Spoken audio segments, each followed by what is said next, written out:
Hey, what's up everybody? It's Rox and I'm coming to you today with a review for Real Housewives of Atlanta Season 5, Episode 15. So, yeah, you guys, it was a boring episode to me. You know, the bad thing about the fact that they have so many episodes is I think they have like 20 episodes. 20 to 25 episodes in a season for Real Housewives of Atlanta. The bad thing about it is that they have a couple of like episodes that really they could have done without. And last week and this week really to me were ones that they could have done without. You know, it was enough for me to keep my attention, and I didn't sit there and just be like, Lord, let it end like some shows. Love and Hip Hop New York. We're still gonna get through this video, and y'all know me. I'm saying it's gonna be short, but I'm sure I'm gonna figure out a way for the shit to be long. Okay, so let's get to it, shall we?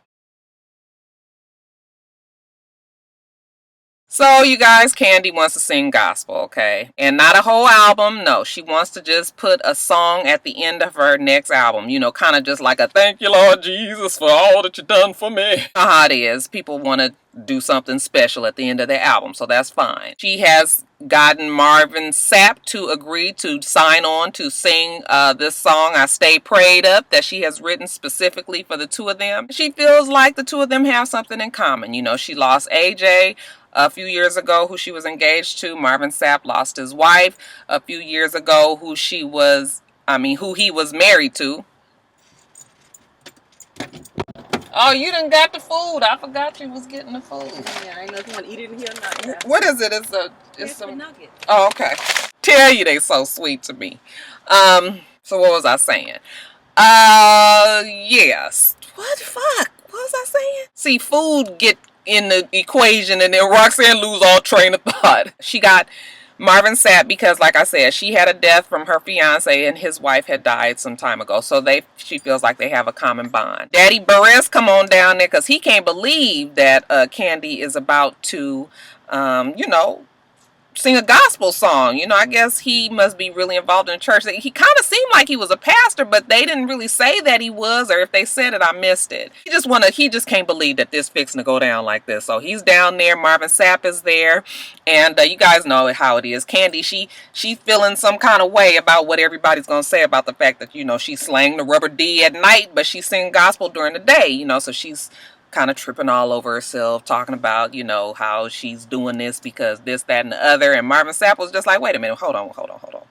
You ain't got to be doing all that explaining. That's your life. You do what you want to do. We ain't got to be sitting up here feeling like you need to owe us an explanation for what you do. And you guys, I really did like Marvin Sapp for that, because I'm telling you, Christians are still human, okay? Everybody is going to do what they're going to do. We do right things and wrong things. We all are sinners. And the type of Christian that I cannot stand is the one that feels like everybody has got to be perfect. The ones that throw stones at glass houses. You know, I can appreciate a Christian who realizes that everybody has a life to live and it's not for us to judge. So that was cool of him to say, and I think that kind of relaxed her, you know, and made her feel like, okay, yeah, maybe this is gonna be all right. So, you know, they getting on in the studio, and you know what, that Kandi, she got that 875 mile per hour vibrato that she shot out the gun. I was like, God, that girl's voice. I stay prayed up, and that gets me by.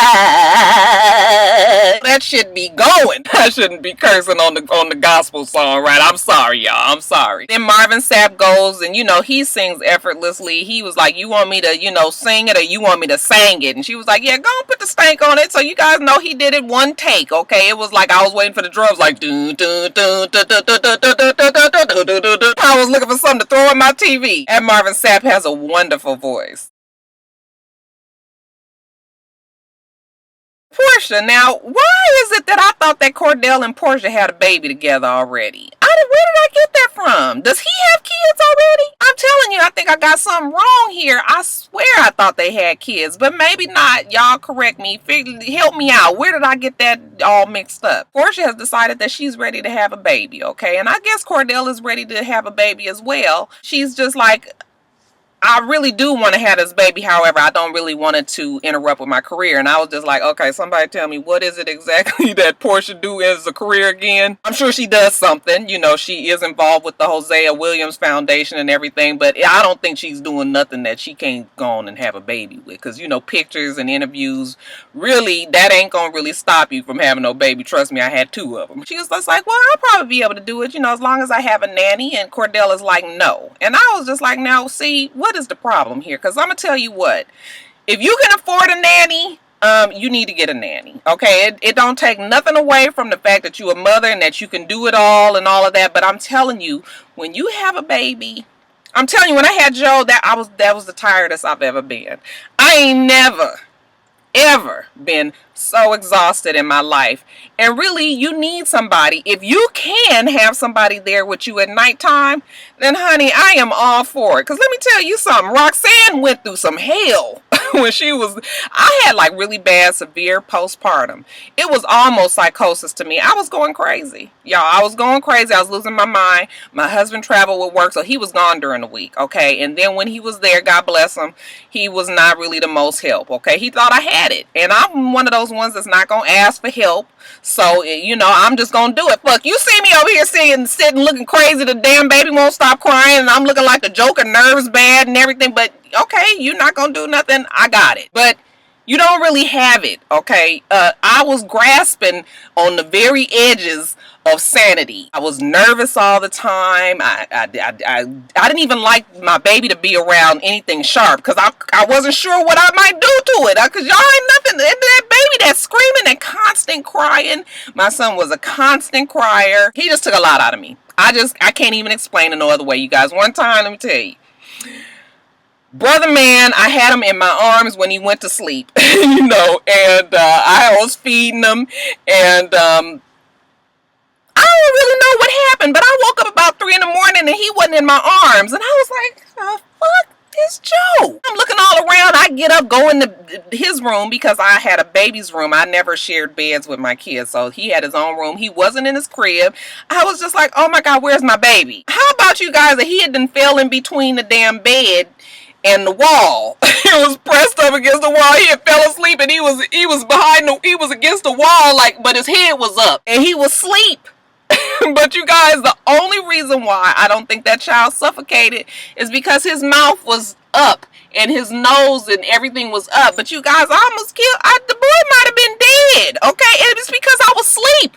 I was tired. I don't know what I done did with him. He done rolled over there or slid down the wall. I don't even know. But my whole point is, you are exhausted.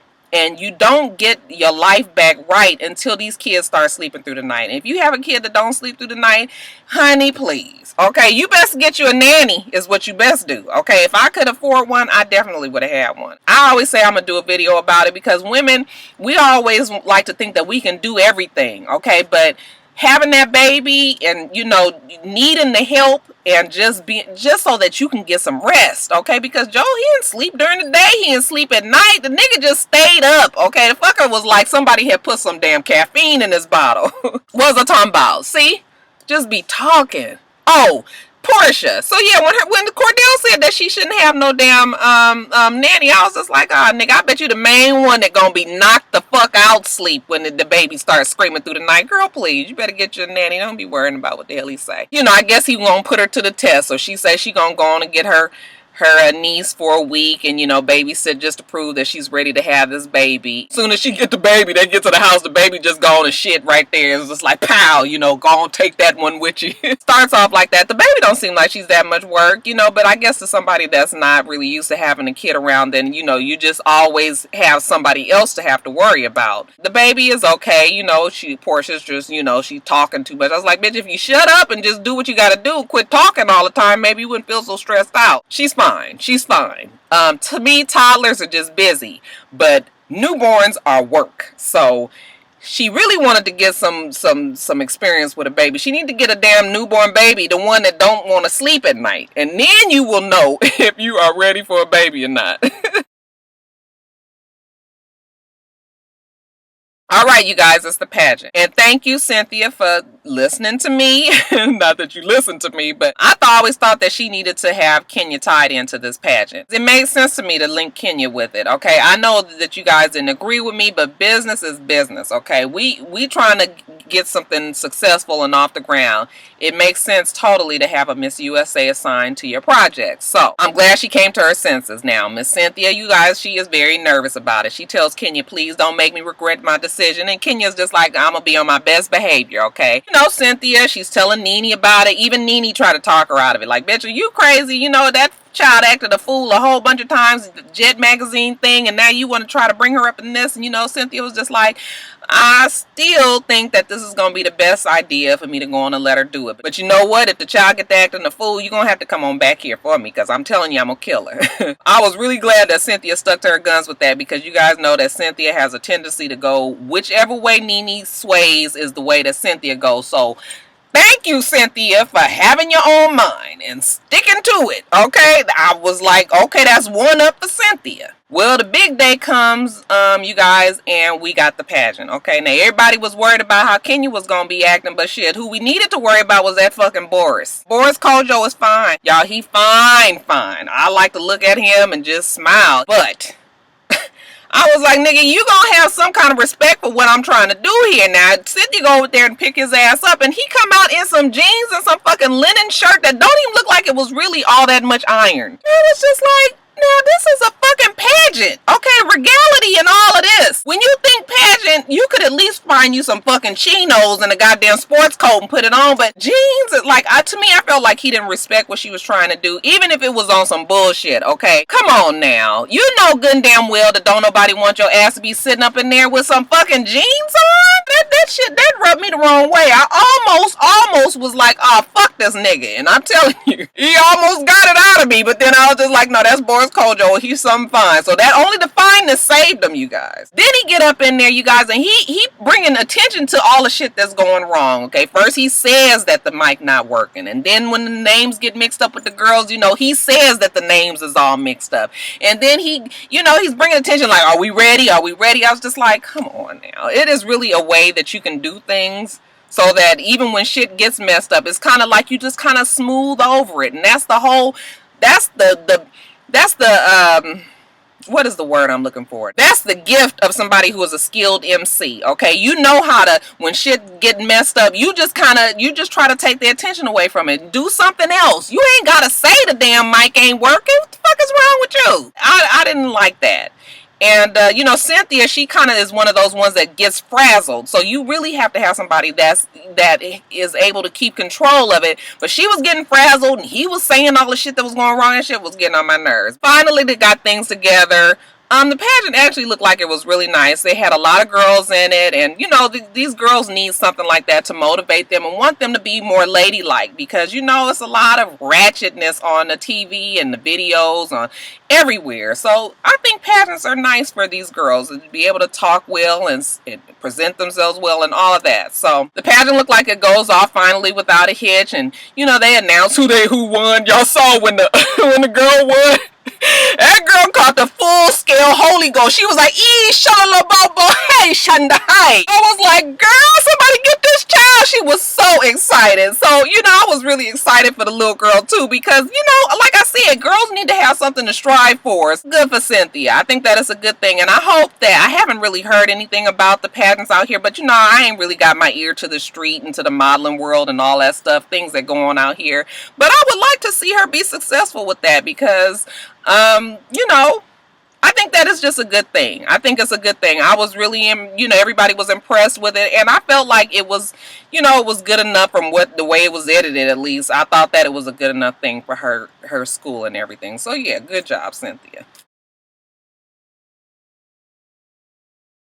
Next week, I guess they're going to Las Vegas, so we'll see what goes on there. They're going to go see Nene in LA, and then they're going to Vegas. Look like some drama kind of goes down at Nene's house, but we'll see. You guys make sure that you rate, comment, and subscribe to my channel. I'm itsrox. The channel is for itsrox, and everything else I do will be in the bottom bar below.